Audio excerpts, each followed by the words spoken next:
Terima kasih Anda masih bersama kami pemirsa. Presiden Joko Widodo kembali menerima kunjungan dari Presiden Republik Sosialis Demokratik Sri Lanka dan Presiden Republik Afrika Selatan. Informasi selengkapnya kita bergabung dengan reporter Aditya Warman dan juru kamera Rianto Triutomo. Adit, bagaimana hasil kunjungan antara Presiden Sri Lanka dan juga Presiden Afrika Selatan terhadap Presiden Joko Widodo?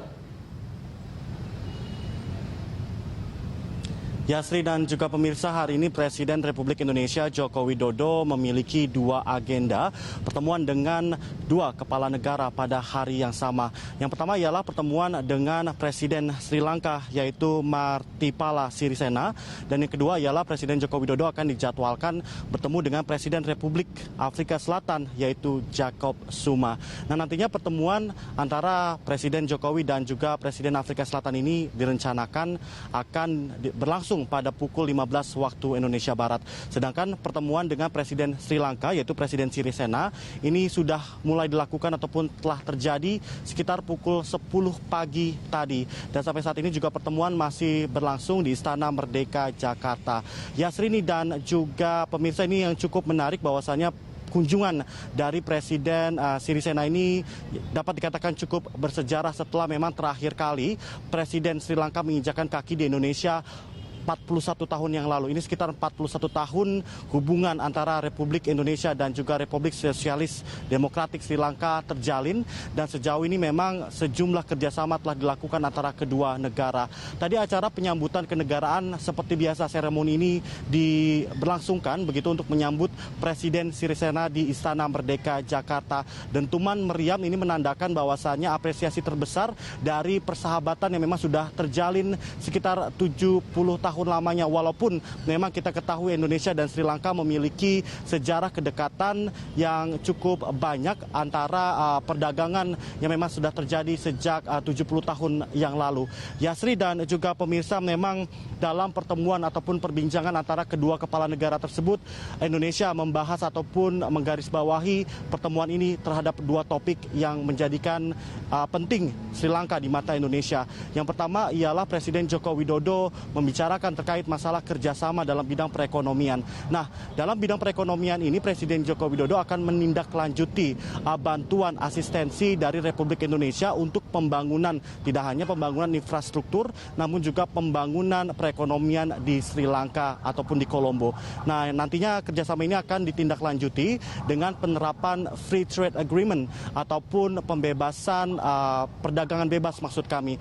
Dalam nanti skema perdagangan bebas ini antara kedua negara Indonesia dan juga Sri Lanka akan berada pada level yang sama dalam bidang perdagangan internasional. Nantinya kedua negara ini akan membebaskan beberapa hal. Yang pertama ialah goods ataupun produk, yang kedua ialah services, dan yang terakhir ialah investment. Nanti kedua negara tersebut akan mendapatkan keuntungan dari perdagangan bebas yang diharapkan akan mendongkrak perekonomian di kedua negara. Dan yang kedua yang digarisbawahi oleh Presiden Joko Widodo ialah bantuan kerjasama dalam bidang demokratisasi. Ini menjadi salah satu yang penting karena memang Indonesia menyatakan kesanggupannya untuk memberikan asistensi dalam peningkatan pelatihan kapasitas demokratisasi di Sri Lanka. Kita ketahui bahwa saja Indonesia dan Sri Lanka memiliki kedekatan hubungan yang sangat sentrensis, di mana Asia Tenggara dan juga Asia Selatan menjadi salah satu kutub perdagangan yang sekarang sedang dikatakan bangkit begitu di dalam perdagangan internasional.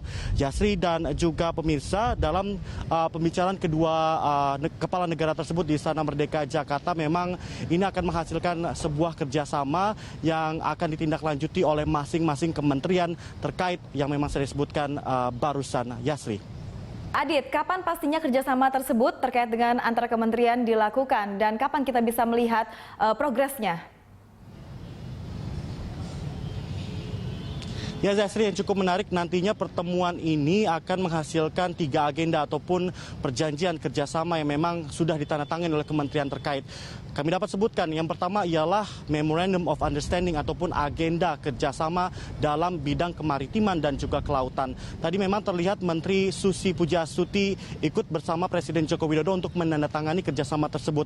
Nah, nanti kerjasama ini selain dalam bidang perdagangan, dalam perikanan dan juga maritim, ini akan membahas masalah isu keamanan dan juga keselamatan dalam bidang maritim khususnya kedua negara tersebut terkait masalah Samudra Hindia. Dan ini terkait masalah IUU fishing ataupun illegal, unreported dan juga unregulated fishing yang menjadi permasalahan yang dihadapi oleh kedua negara. Kita ketahui Indonesia dan juga Sri Lanka tergabung di dalam sejumlah organisasi termasuk IORA, lalu juga termasuk negara-negara dalam persemakmuran kepulauan terbesar di dunia. Dan kerjasama yang terakhir di dalam bidang industri tradisional, di mana dalam bidang industri tradisional ini nantinya akan dihubungkan ataupun dibuat Jakarta Colombo Hub yang akan menghubungkan para pengrajin ataupun industri kecil dan menengah antara kedua negara tersebut untuk dapat berdagang secara fair. Dan ini akan didukung secara langsung oleh pemerintahan yang syah, yaitu Presiden Joko Widodo dan juga Presiden Sirisena yang nanti akan menghasilkan people to people contact ataupun hubungan kerjasama antara kedua negara. Nah, nantinya diharapkan dalam dua ataupun kerjasama yang akan diberlangsungkan antara Sri Lanka dan Indonesia ini dapat mempererat hubungan ke-41 tahun antara kedua negara tersebut. Nah, nantinya pada pukul 15 waktu Indonesia Barat ini yang cukup menarik juga, apakah nanti Presiden Afrika Selatan Jacob Zuma ini akan melakukan kerjasama juga dalam bidang maritim dan juga kelautan. Mengingat baru saja perhelatan KTT tingkat tinggi IORA ataupun Indian Ocean Rim Association 2017 baru diselenggarakan di Jakarta kemarin. Ini juga mengingat Afrika Selatan dan juga Indonesia merupakan dua negara besar yang cukup berpengaruh dalam organisasi tersebut, dan juga Afrika Selatan menggantikan kepemimpinan Indonesia di dalam IORA tahun 2017 mendatang. Ini akan cukup menarik dan kami akan terus mengabarkan update langsung dari Istana Merdeka Jakarta. Yasri dan juga pemirsa, itulah informasi yang dapat kami sampaikan. Kita kembali ke studio. Terima kasih Adit melaporkan langsung dari Istana Kepresidenan.